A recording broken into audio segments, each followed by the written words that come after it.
selamat pagi Gereja Grace Sri Muda. Apa kabar kita semua pada pagi hari ini?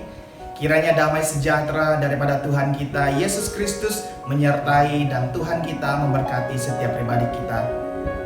Kita bersyukur pada pagi hari ini karena kita boleh sekali lagi di dalam keadaan kita work from home ataupun di dalam rumah kita masing-masing, kita boleh datang memuji menyembah Tuhan melalui ibadah online kita. Ini merupakan ibadah yang keempat sepanjang PKPB berlangsung di Selangor, dan kita bersyukur dalam keadaan apapun kita masih boleh punya kesempatan untuk memuji menyembah Tuhan. Mari pada pagi hari ini kita siapkan hati kita siapkan pribadi kita sama-sama datang di hadapan Tuhan, kita serahkan ibadah kita, bahkan khususnya diri kita, supaya kita boleh menikmati hadirat Tuhan dimanapun kita berada pada pagi hari ini. Mari kita sama-sama berdoa. Saya pimpin kita di dalam doa. Haleluya Tuhan, haleluya Yesus. Bapa kami yang baik, kami bersyukur pada pagi hari ini karena kebaikan, karena anugerah dan penyertaan Tuhan bagi setiap pribadi kami, sehingga hari ini Tuhan kami boleh hadir di dalam rumah-Mu, di dalam persekutuan kami Tuhan Yesus, untuk sama-sama memuji menyembah nama Engkau. Terlebih dahulu Tuhan Yesus, kami mau menyerahkan setiap pribadi kami di rumah kami masing-masing.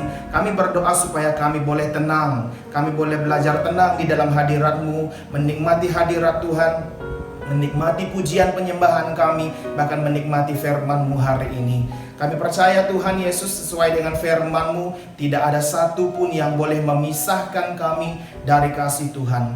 Begitu juga Tuhan pada pagi hari ini, satu hal yang kami imani, tidak ada satu pun Tuhan, baik keadaan Tuhan Yesus, yang akan menghentikan kami, yang akan memisahkan kami Tuhan untuk terus memuji menyembah Engkau. Oleh itu Tuhan Yesus, pagi hari ini kami berkumpul dari rumah kami masing-masing, datang di dalam nama Tuhan kami Yesus Kristus, bersatu hati untuk memuji menyembah Engkau. Diberkatilah Tuhan setiap yang mendengarkan hari ini firman-Mu, setiap kami yang hari ini Tuhan mengikuti ibadah ini secara online. Engkau hadir, Engkau yang melawati setiap rumah kami masing-masing, sehingga setiap mereka yang lapar, setiap mereka yang haus akan Engkau Tuhan, Engkau sendiri yang memenuhi kami, karena Roh Kudus Tuhan hadir di mana kami berada pada pagi hari ini. Terima kasih Tuhan, terima kasih Yesus. Kami bersyukur pagi hari ini Tuhan.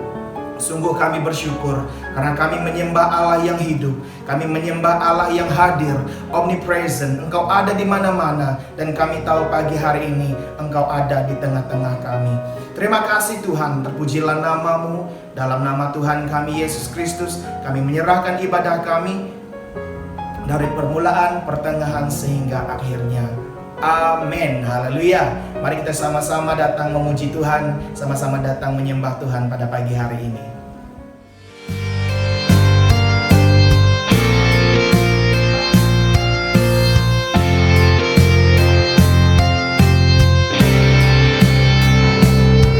Dia Allah yang layak disembah, Dia Allah yang layak ditinggikan, Raja di atas segala raja, nama di atas segala nama.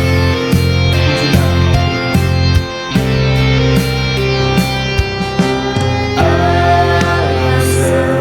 semesta.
dan selamanya.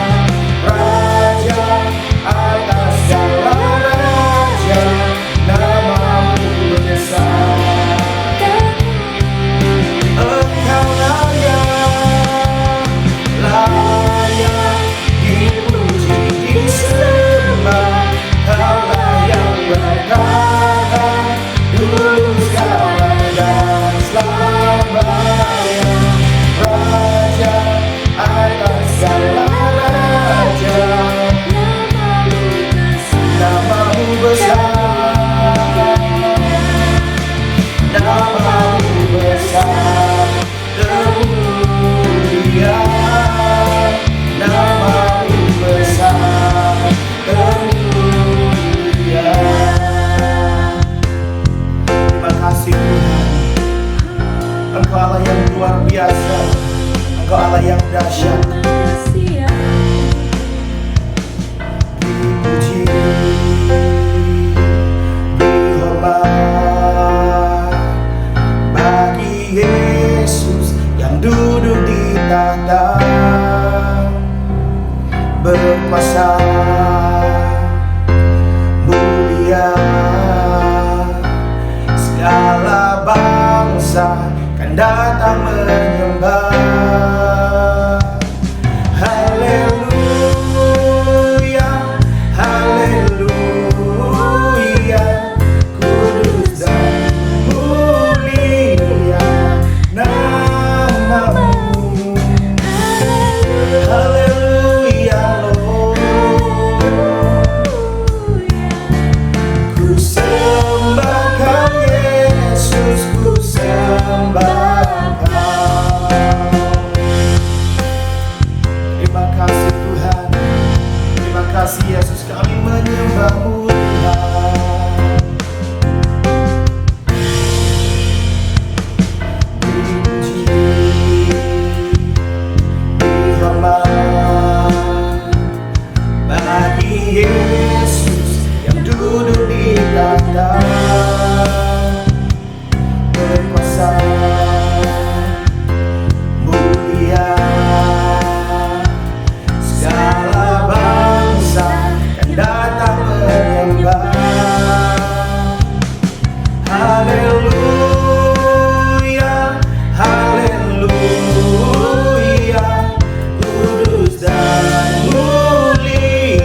Engkau Tuhan, Allah yang layak menerima segala pujian kami, Allah yang layak menerima segala sembah kami. Segala kemuliaan Tuhan Yesus kami kembalikan kepada Engkau. Dalam nama Tuhan kami Yesus Kristus kami berdoa dan mengucap syukur. Amin. Haleluya. Damai sejahtera daripada Allah Bapa kita dan daripada Tuhan Yesus Kristus kepada seluruh jemaat Gereja Grace Sri Muda. Kita bersyukur di atas limpah kasih kurnia-Nya, kita dapat berjumpa sekali lagi di dalam ibadah yang kita adakan secara di dalam talian seperti pada pagi ini. Dimanapun saudara dan saudari berada dan apapun yang sedang saudara-saudari kerjakan, saya ucapkan selamat beribadah. Semoga Allah Bapa dan Tuhan Yesus Kristus menganugerahi kamu belas kasihan dan juga damai sejahtera. Saudara yang saya kasih dalam Tuhan, kalau kita lihat kejadian yang berlaku di sekeliling kita ketika ini, banyak perubahan yang terjadi. Situasi semasa yang terjadi memberi kesan terhadap banyak hal, termasuk perniagaan, pekerjaan, pembelajaran, aktiviti keagamaan, hiburan, dan lain-lain. Perubahan-perubahan yang dialami ini memberi kesan kepada banyak orang, termasuklah kepada jemaat Gereja Grace Sri Muda juga. Namun begitu saudara, di tengah-tengah keadaan seperti ini, masih ada sebenarnya damai, sukacita, dan harapan bagi orang yang percaya kepada Tuhan. Karena itulah yang akan kita pelajari sama-sama pada pagi ini di dalam firman Tuhan yang saya sudah siapkan, yang saya beri tajuk berkat perbenaran, yang saya ambil daripada buku Roma bab 5 ayat 1 sehingga ayat 11. Seperti yang kita ketahui, ada dua jenis berkat, berkat rohani dan juga berkat jasmani. Jadi pagi ini berkat perbenaran ini adalah yang utama dari berkat rohani. Sebelum kita masuk ke dalam berkat yang pertama, saya ingin menjelaskan terlebih dahulu maksud kata perbenaran ini atau perbenaran Allah. Kata ini merujuk kepada tindakan Allah yang benar untuk meniadakan kesalahan dan hukuman dosa, di samping memungkinkan manusia berbaik semula dengannya.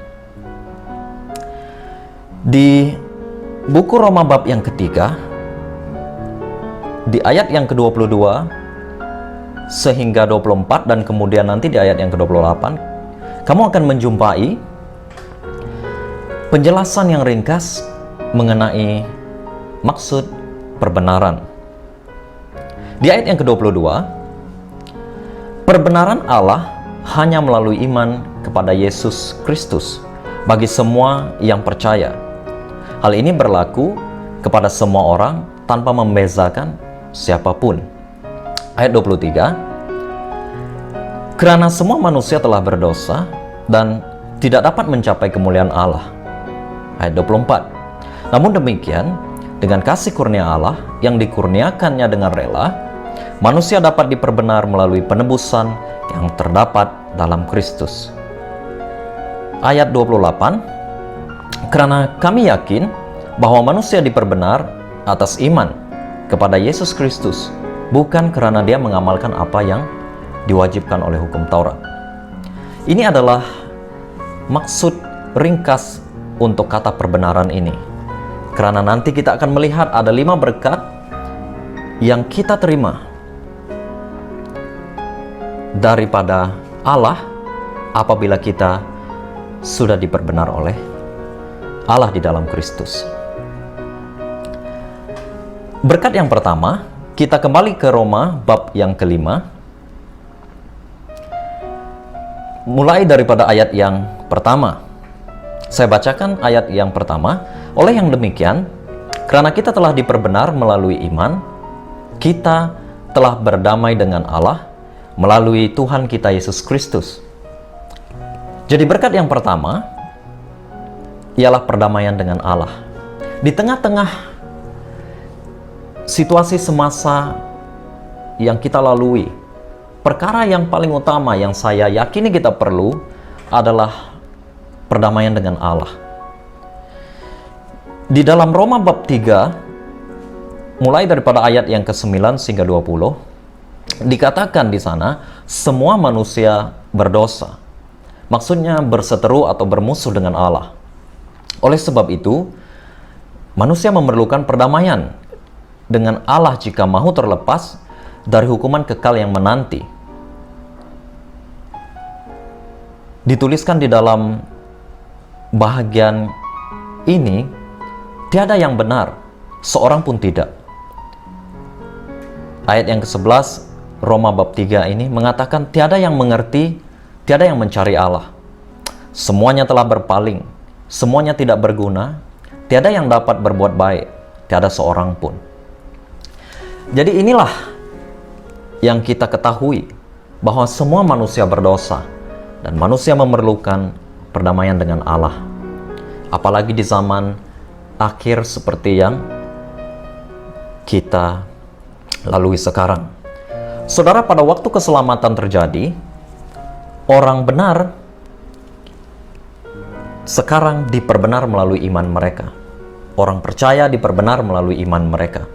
Dan seketika itu juga, orang yang diperbenar mengalami perdamaian dengan Allah. Inilah berkat yang pertama. Kita lihat lebih lanjut di dalam berkat yang pertama ini, di mana orang yang diperdamai dengan Allah, mereka tidak lagi hidup di bawah murka Allah. Di dalam Roma bab yang pertama, ayat 18 hingga 32, di sana dituliskan kepada kita, di ayat yang ke-18, kemurkaan Allah ternyata dari surga terhadap segala kefasikan dan kedurjanaan yang dilakukan oleh manusia. Di dalam bahagian yang pertama buku Roma ini, kita melihat murka Allah di dalam 3 hal. Tadi saya sudah katakan bahwa orang yang diperdamai dengan Allah tidak lagi hidup di bawah murka Allah. Dan Roma bab 1 ini, di ayat yang ke-23 sehingga ayat yang ke-28, atau seterusnya sehingga ayat yang ke-31, kita akan dapat melihat bagaimana murka Allah itu berlaku di dalam kehidupan manusia. Murka Allah boleh dilihat dalam 3 hal ini, di mana Allah membiarkan manusia menurut keinginan hati mereka. Ayat yang ke-23, mereka melakukan pelbagai noda, mereka mencemari tubuh sendiri. Ayat 25, mereka yang dibiarkan menurut keinginan hati mereka ini akan merangkul yang palsu dan berpaling daripada kebenaran Allah, serta memuja dan menyembah makhluk ciptaan, bukan memuja Allah. Murka Allah juga boleh dilihat di dalam hal yang kedua, di mana ketika Allah membiarkan manusia didorong oleh hawa nafsu, di mana akan terjadinya hubungan di luar sifat tabii atau hubungan sama jenis. Yang ketiga, murka Allah boleh dilihat ketika Allah membiarkan manusia dikuasai oleh pikiran yang hina, sehingga manusia akan melakukan perkara-perkara yang tidak wajar. Contohnya ada di dalam ayat 29 sehingga ayat 31. Saya bacakan di sini. Orang yang dikuasai pikiran yang hina akan melakukan kemungkaran, kedurjanaan, ketamakan, dan kecabulan, hasad dengki, pembunuhan, persengketaan, penipuan, dan niat durjana. Mereka mengumpat, menyebar fitnah. Ayat 30, pembenci Allah, biadab, angkuh, bercakap besar, mereka perkara durjana, ingkar kepada ibu bapa. Ayat 31, tidak tahu membezakan buruk dan baik, tidak boleh dipercayai, tidak mengasihi, tidak berhati perut, tidak mempunyai belas kasihan. Inilah 3 hal yang boleh kita lihat di dalam kehidupan manusia, di mana murka Allah nyata. Dan yang saya ingin tegaskan di sini adalah Berbeza dengan orang yang sudah diperdamaikan dengan Allah. Allah sama sekali tidak akan membiarkan mereka menurut keinginan hati mereka. Allah tidak akan membiarkan mereka didorong hawa nafsu, dan Allah tidak akan membiarkan mereka dikuasai pikiran yang hina. Sebabnya, karena Roh Kudus mendiami tubuh orang percaya.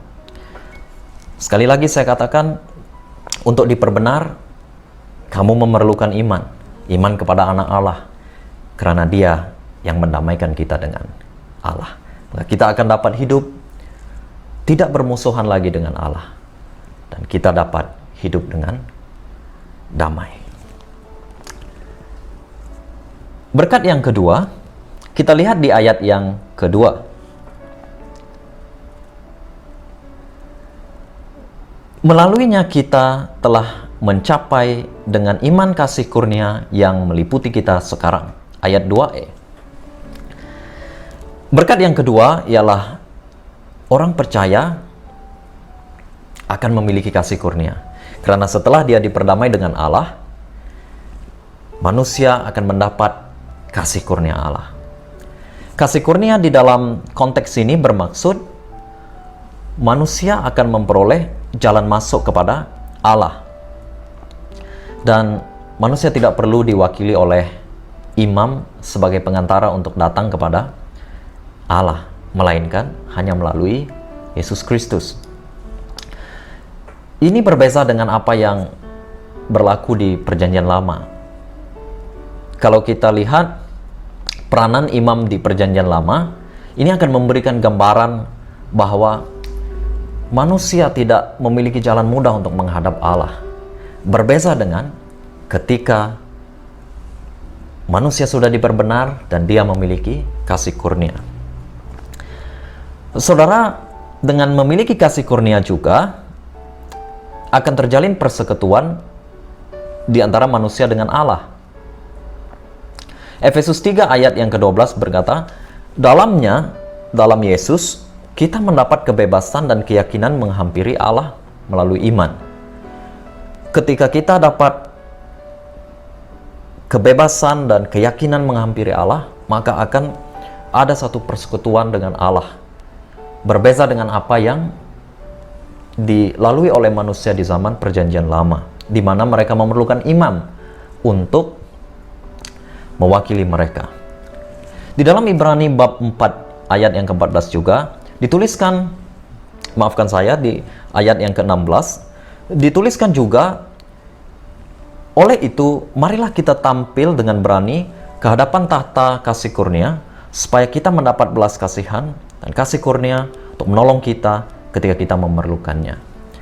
Di dalam buku Ibrani, Tuhan Yesus ditunjukkan kepada kita sebagai imam besar kita, di mana kita akan dapat tampil berani ke hadapan tahta kasih kurnia, dan kita mendapat belas kasihan daripada Allah serta kasih kurnia-Nya. Semua ini terjadi apabila kita diperbenar di dalam Kristus. Perdamaian dengan Allah kini membuka jalan kepada manusia untuk menghadap Allah. Dan ini adalah satu kelebihan yang dimiliki oleh orang yang sudah diperbenar. Dengan kasih kurnia, seseorang itu berani tampil ke hadapan Allah dengan berani. Allah yang adalah Sang Hakim itu.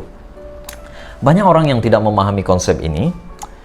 Mari saya jelaskan dengan memberikan satu contoh yang saya dapat berikan di sini, di mana pada suatu masa seorang wanita terlibat dalam satu kemalangan. Dia melanggar kereta polis. Dia melanggar kereta polis peronda. Dan seperti yang kita sudah dapat agak, polis tersebut tidak akan teragak-agak untuk mengeluarkan saman. Dan saman itu akhirnya berakhir di mahkamah. Tiba waktu untuk perbicaraan case yang terjadi terhadap wanita ini. Wanita ini ditemani oleh suaminya untuk pergi ke mahkamah. Sebelumnya, wanita ini sudah merancang untuk memohon rayuan daripada hakim. Karena memang ada di dalam proses penghakiman, kamu boleh merayu daripada hakim untuk meringankan beban kamu. Maksud saya untuk meringankan hukuman kamu.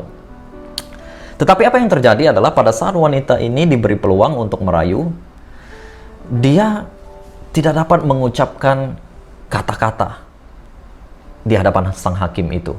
Dia tidak dapat mengucapkan rayuannya karena resah dan juga ketakutan. Apa yang terjadi adalah melihat situasi ini, suaminya segera berdiri dan kemudian memohon rayuan bagi pihak wanita tersebut. Jadi, bukan seperti wanita ini. Sekarang kita boleh berdiri di hadapan Allah dengan berani karena Kristus yang membela kita. Ada lagi contoh yang kedua yang dapat saya pikirkan, yaitu dengan kasih kurnia manusia dapat tampil dengan berani di hadapan Allah, Raja segala raja. Tidak sama dengan rakyat biasa yang ingin berjumpa dengan raja mereka. Karena pernahkah Anda berjumpa dengan raja atau melihat raja? Saya sendiri belum pernah secara bermuka. Jika kamu pernah, mungkin ini adalah peluang atau pengalaman sekali seumur hidup. Bagi kebanyakan orang, peluang untuk melihat seseorang dari status ini adalah hampir mustahil. Di Jepun, kita tahu mereka memiliki maharaja mereka. Rakyat di sana dapat melihat maharaja Jepun dalam 2 kesempatan yang berbeda. Maksudnya, mereka hanya dapat melihat raja mereka dalam 2 kesempatan yang berbeda dalam setahun. Kesempatan yang pertama adalah ketika maharaja ini menyambut hari ulang tahunnya, yaitu pada 23 September setiap tahun. Jadi, pada hari ulang tahunnya, istana akan membuka gerbangnya untuk membolehkan rakyat melihat dan berjumpa dengan raja mereka. Kesempatan yang kedua adalah pada 2 Januari setiap tahun. Dan kalau kita lihat situasi ini, rakyat biasa sangat sukar untuk berjumpa dengan raja mereka.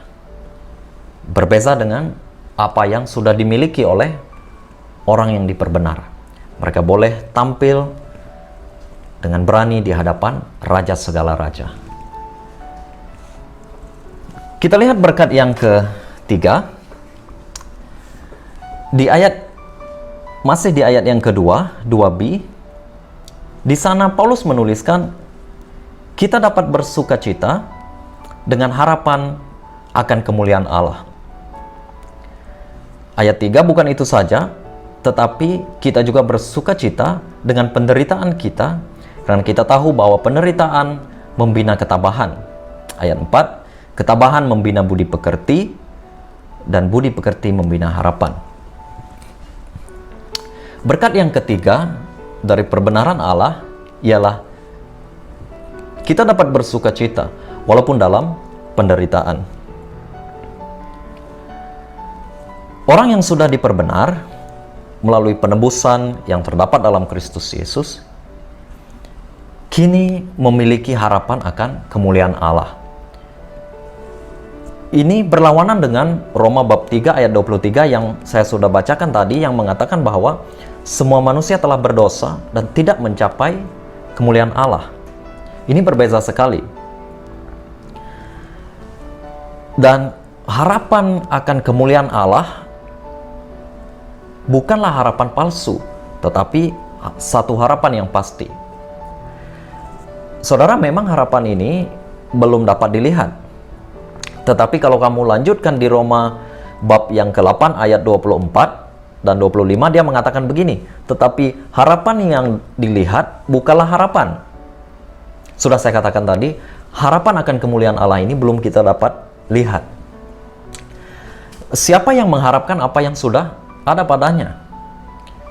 ayat 25. Sebaliknya, kita mengharapkan apa yang belum ada pada kita, maka kita menantikannya dengan sabar. Roma bab 8 ayat 30 melanjutkan juga bahwa orang yang ditentukan Allah dari mulanya dahulu dipanggilnya. Orang yang dipanggilnya itu diperbenarnya. Orang yang diperbenarnya itu dipermulianya pula. Ayat ini meneguhkan lagi bahwa orang yang diperbenar akan dipermulia. Patutlah Paulus mengatakan tadi, kita bersukacita. Karena inilah sebab utama orang percaya dapat bersukacita, bahwa mereka akan dipermulia dalam kemuliaan Allah. Kemudian saya juga menemukan bahwa sukacita yang Paulus tekankan di sini, di dalam berkat yang ketiga ini, adalah sukacita yang tidak terbatas. Sebabnya adalah sukacita dari Allah ini tidak dipengaruhi oleh keadaan sekeliling. Sudah saya jelaskan tadi, keadaan yang terjadi di sekeliling kita sekarang yang mempengaruhi peniagaan, pekerjaan, persekolahan. Keadaan sekeliling kita sepertinya sudah tidak stabil dan sudah tidak menentu. Tetapi ketika kita mempelajari dengan lebih mendalam di dalam berkat yang ketiga ini, kita akan menjumpai bahwa sukacita dari Allah ini tidak dipengaruhi oleh keadaan sekeliling. Sebab sukacita yang diterima oleh orang yang sudah diperbenar ini timbul dari dalam hati yang didiami oleh Roh Allah itu sendiri. Paulus sangat sadar akan hal ini. Sebab itu dia juga menuliskan di dalam surat kepada Filipi, di mana dia berkata, bersukacitalah dalam Tuhan senantiasa. Filipi 4 ayat 4. Kemudian saya juga menjumpai di dalam 1 Tesalonika 5 ayat 16 dan 18, Paulus berkata begini, bersukacitalah senantiasa, bersyukurlah dalam segala keadaan, karena inilah yang dikehendaki Allah daripadamu dalam Kristus Yesus. Dia tahu bahwa sukacita di dalam Tuhan itu tidak dipengaruhi oleh keadaan sekeliling. Sebab itu dia katakan, bersukacitalah senantiasa, bersyukurlah dalam segala keadaan. Kita baru saja membaca tadi di dalam ayat yang ke-2b ini, dia katakan kita juga bersukacita dengan penderitaan kita. Hal ini sangat bertentangan sebenarnya dengan pemahaman dunia atau orang yang belum diperdamai dengan Allah. Mana ada orang yang dapat bersukacita dengan penderitaan? Mungkin saudara sekalian juga mempertanyakan penyataan ini. Tidak ada orang yang bersukacita apabila menderita. Ada. Paulus, kita baru membaca apa yang dia tuliskan. Ada lagi Yakobus. Dia menuliskan di dalam Yakobus 1 ayat 2 dan 3, saudara-saudaraku, anggaplah sebagai suatu kebahagiaan apabila kamu menghadapi pelbagai cobaan. Ayat 3, karena kamu tahu bahwa ujian terhadap imanmu menghasilkan ketabahan. Ada lagi orang yang ketiga, Petrus. Petrus menuliskan di dalam 1 Petrus 4 ayat 13, bergembiralah bahwa kamu turut mengalami penderitaan Kristus. Ada lagi yang saya temukan, yaitu saudara-saudari seiman kita di seluruh dunia. Di dalam Matius bab 10 ayat 22, Kristus telah memberi amaran bahwa kamu akan dibenci oleh semua orang karena namaku, kata Tuhan. Dan hari ini kita dapat melihat dari data yang menunjukkan bahwa 8 orang percaya dibunuh setiap hari di seluruh dunia. Puncak penganiayaan mereka berbeza, termasuk fahaman politik, perkauman ekstremisme yang terjadi di dalam negara mereka. Berkat ketiga ini yang diterima hasil dari perbenaran memampukan orang percaya bersukacita dalam penderitaan. Jika kita lihat sekali lagi di sekeliling kita, banyak kesusahan dan juga penderitaan yang dialami. Seperti yang dikatakan Roma bab 8 ayat 22. Kita tahu, kata Paulus, bahwa sampai saat ini seluruh ciptaan mengerang bagaikan sakit melahirkan anak. Memang semua orang atau banyak orang mengalami penderitaan. Namun ingat, untuk orang yang percaya, penderitaan yang dialami bukanlah tanpa tujuan. Karena kita tahu bahwa penderitaan membina ketabahan. Ayat 3 tadi. Maksud saya Roma bab 5 ayat 3. Ayat 4 dikatakan ketabahan membina budi pekerti. Budi pekerti di sini bermaksud karakter. Ketabahan membina karakter. Kemudian karakter membina harapan. Di sini kita dapat menyimpulkan bahwa Allah menggunakan penderitaan untuk menghasilkan karakter yang mengantisipasi harapan akan kemuliaan Allah. Karakter yang berani menanti akan kemuliaan Allah. Ingat juga di dalam Roma 8 ayat 28 dituliskan, kita tahu bahwa dalam semua hal Allah bekerja untuk kebaikan orang yang mengasihinya, yang telah dipanggil menurut rancangannya.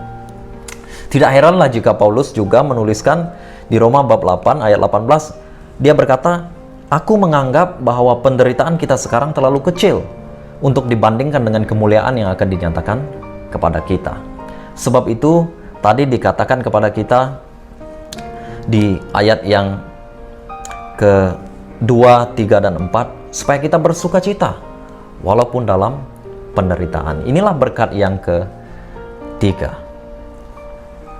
Berkat yang keempat yang diterima oleh orang yang diperbenar ialah mereka memiliki kasih Allah.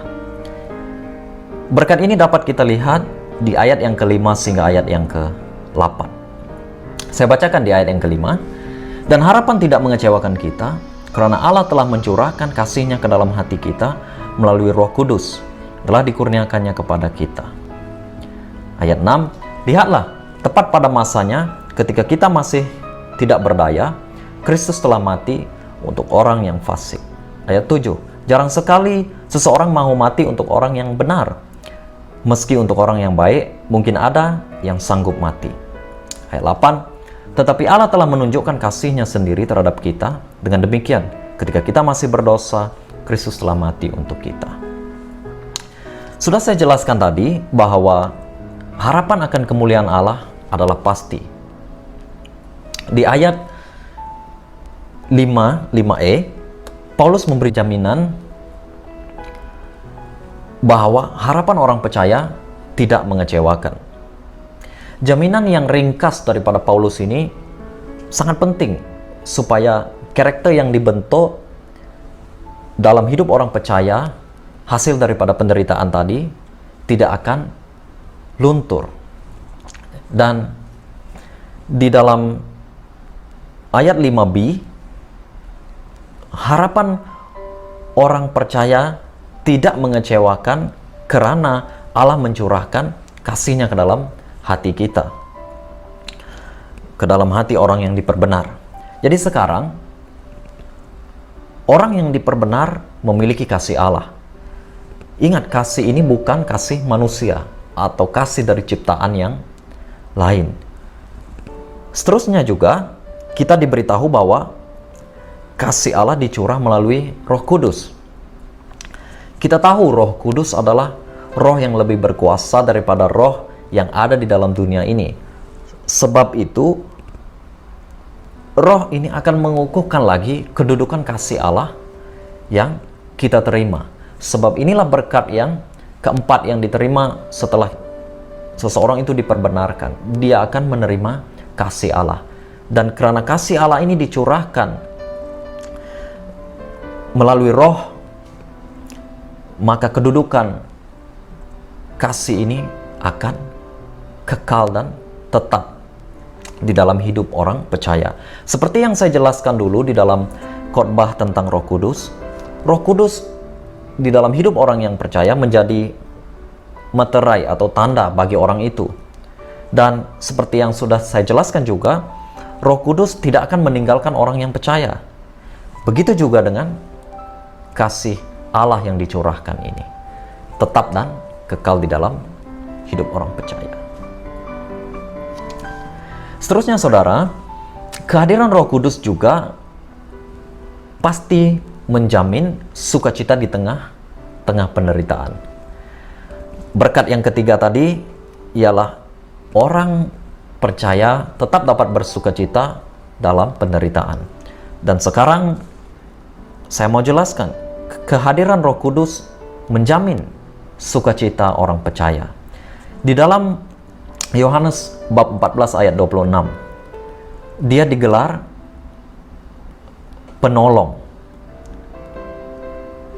Di dalam versi terjemahan baru bahasa Indonesia, Roh Kudus digelar sebagai penghibur oleh Kristus. Jadi jelaslah bahwa dengan kehadiran Roh Kudus di dalam kehidupan orang percaya, maka ini akan menjamin sukacita mereka di dalam penderitaan, karena dia ialah penghibur, dia ialah penolong yang akan menyertai orang percaya selama-lamanya. Di dalam ayat seterusnya Yohanes 14 ayat 27, Kristus mengatakan begini, "Sejahtera aku tinggalkan bagimu, sejahteraku sendiri kuberikan kepadamu, apa yang kuberikan kepadamu bukan seperti yang disogokkan oleh dunia. Janganlah resah hatimu dan janganlah takut." Janji Kristus ini bahwa sejahteranya yang dia berikan kepada kita sudah cukup sebenarnya, sudah sangat cukup untuk menjamin sukacita di tengah-tengah penderitaan. Seterusnya, kasih Allah yang dicurah terbukti dengan kematian Kristus. Karena kematian Kristus memungkinkan penebusan terjadi. Dikatakan kepada kita di ayat yang ke-6 bahwa kematian Kristus tepat pada masanya ketika manusia tidak berdaya untuk menebus kesalahannya sendiri. Karena manusia fasik adanya.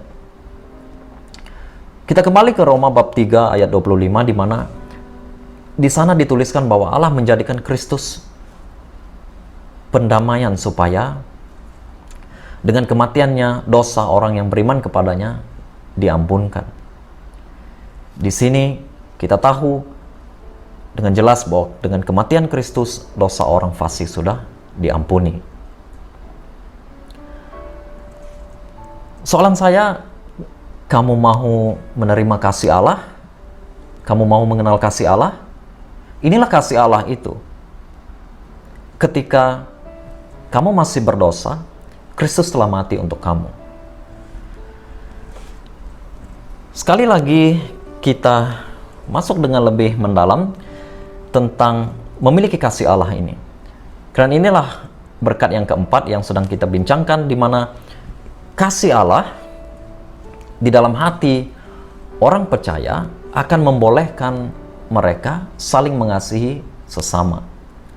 Di dalam 1 Yohanes 4 ayat 7 hingga 9, Rasul Yohanes menuliskan begini, ayat 7, "Saudara-saudara yang kukasihi, marilah kita kasih mengasihi, karena kasih itu datang daripada Allah. Sesiapa yang kasih mengasihi lahir daripada Allah, dan mereka mengenal Allah." Ayat 8, "Sesiapa yang tidak mengasihi sesama manusia tidak mengenal Allah, karena Allah itu kasih." Ayat 9, "Begitu kasihnya Allah kepada kita, sehingga dia menghantar anaknya yang tunggal ke dunia, supaya melaluinya kita mendapat hidup yang kekal." Lagi di dalam 1 Yohanes bab yang keempat juga di ayat yang ke-19, dituliskan oleh Rasul Yohanes di sini, "Kita mengasihi sesama manusia karena Tuhan terlebih dahulu mengasihi kita." We love because He first loved us. Sebab itu saya katakan tadi, berkat yang keempat ini yang kita terima ketika kita memiliki kasih Allah, ini akan memampukan kita untuk mengasihi sesama kita. Untuk berkat yang kelima, kita mulakan daripada ayat yang ke-9. Berkat yang kelima ialah orang yang diperbenar diselamatkan daripada kemurkaan Allah. Ayat yang ke-9. Oleh sebab sekarang kita telah diperbenar dengan darahnya, lebih-lebih lagi lah kita akan diselamatkan daripada kemurkaan Allah melaluinya, melalui Kristus. Ayat 10. Karena jika semasa kita seteru Allah, kita telah didamaikan dengannya melalui kematian anaknya, lebih-lebih lagi lah setelah didamaikan, kita akan diselamatkan melalui kehidupannya. Bukan ini sahaja, tetapi kita juga bersukacita dalam Allah melalui Tuhan kita Yesus Kristus, yang melaluinya kita telah menerima pendamaian. Ayat yang ke-9 mengatakan bahwa kita diperbenar dengan darah Kristus, kita juga dibebaskan daripada kemurkaan Allah melalui Kristus. Untuk menjelaskan berkat yang kelima ini dengan lebih lanjut, kita lihat terlebih dahulu definisi keselamatan. Keselamatan atau salvation yang diterima oleh seseorang tidak lain dan tidak bukan untuk membebaskan orang tersebut daripada kemurkaan Allah yang mengandung musibah. Jadi berkat yang kelima ini ialah orang yang diperbenar, dia akan diselamatkan daripada kemurkaan. Di dalam Yohanes bab 3 ayat 36 dituliskan, sesiapa yang percaya kepada anak itu mendapat hidup yang kekal. Sesiapa yang tidak taat kepadanya tidak akan mendapat hidup yang kekal itu, dan kemurkaan Allah kekal ke atasnya. Dituliskan sesiapa sahaja, dimanapun, bila masa, sesiapa yang percaya kepada anak itu akan mendapat hidup kekal, dan kemurkaan Allah tidak akan ada di atas orang itu. Untuk memahaminya dengan lebih lanjut, mari kita lihat apakah kemurkaan Allah. Alkitab menjelaskan atau memberikan kita pemahaman tentang kemurkaan Allah sebagai reaksi Allah terhadap dosa manusia dan ungkapan keadilannya. Kemurkaan Allah bukan emosi yang keluar secara tiba-tiba atau sembarangan waktu. Saya berikan dahulu contoh kemurkaan Allah di Perjanjian Lama. Kalau kita lihat, kita akan menjumpai bahwa kejatuhan Adam merupakan kemurkaan Allah. Banjir pada zaman Nuh, pembinasaan Sodom dan Gomora, kehancuran kota Niniwe, ini adalah kemurkaan Allah di Perjanjian Lama. Di Perjanjian Baru, kita akan menjumpai kemurkaan Allah adalah message utama di dalam Injil. Dari pemulaan pelayanan Yohanes Pembaptis hingga kemurkaan anak domba di kitab Wahyu, kita akan menjumpai tema tentang kemurkaan Allah yang memenuhi Perjanjian Baru, bahkan melebihi apa yang ada di Perjanjian Lama. Saya berikan contoh yang lebih detail lagi tentang kemurkaan Allah. Ingat, berkat yang kelima ini adalah orang benar dibebaskan daripada kemurkaan Allah. Jadi adalah penting untuk mengetahui apakah itu kemurkaan Allah. Di dalam berkat yang pertama tadi, saya sudah jelaskan bahwa ada beberapa hal di mana murka Allah sedang berlaku pada masa kini dalam kehidupan manusia. Di dalam Roma bab 1 tadi, ayat yang ke-23, di mana kita boleh melihat murka Allah ketika Allah membiarkan manusia menurut keinginan hati mereka. Kemudian di ayat yang ke-26, ketika Allah membiarkan manusia didorong hawa nafsu. Dan ketiga, Ayat 28, murka Allah dapat kita lihat ketika Allah membiarkan mereka dikuasai pikiran yang hina. Ada juga murka Allah pada masa yang akan datang. Orang yang diperbenar juga diselamatkan dari kemurkaan Allah pada masa yang akan datang. Bukan saja mereka diselamatkan dari murka Allah yang sedang terjadi sekarang, tetapi mereka juga akan diselamatkan dari kemurkaan Allah pada masa yang akan datang. Secara ringkasnya saya dapat berikan kepada kita, di sini ada 3 kemurkaan Allah pada masa yang akan datang. Di mana kemurkaan Allah yang pertama adalah semasa kesengsaraan yang dahsyat. Semua ini ada di dalam Wahyu, terutamanya Wahyu bab 6, 14, 15, dan 16. Kemudian kemurkaan Allah yang kedua, di mana hari kedatangan anak manusia atau hari Tuhan atau the day of the Lord di dalam Wahyu 19 ayat 2 dan juga 15. Dan kemurkaan Allah yang ketiga yaitu hari penghakiman. Hari penghakiman tahta yang besar berwarna putih, the judgment day, Wahyu 20 ayat 11 hingga 15. Daripada kemurkaan ini, orang yang diperbenar akan dapat diselamatkan. Mereka akan dapat dibebaskan. Dalam ayat yang ke-10 dan yang ke-11 juga, kita akan menjumpai bahwa 3 kali kata damai muncul di sana. Ini juga jelas menunjukkan bahwa orang yang diperbenar sekarang sudah menjadi sekutu dengan Allah, bukan musuh lagi. Jadi jika orang benar itu sudah menjadi rakan Allah, sekutu Allah, maka pastilah dia akan dibebaskan daripada murka Allah, daripada kemarahan Allah. Ingat, ayat 10 menjelaskan bahwa kita diselamatkan, kita didamaikan dengan Allah melalui kematian anaknya. Kita juga akan diselamatkan melalui kehidupannya. Kehidupan anaknya di sini bermaksud kebangkitan Kristus dan di mana Kristus berada sekarang. Kita tahu dia ada duduk di sebelah kanan tahta Allah. Ini sangat penting sebenarnya karena keselamatan kita terletak dalam kematian dan kebangkitan Kristus. Saya bersyukur ada pengakuan Kristus sendiri di dalam Wahyu 1 ayat 18 yang mengatakan begini, "Akulah dia yang hidup.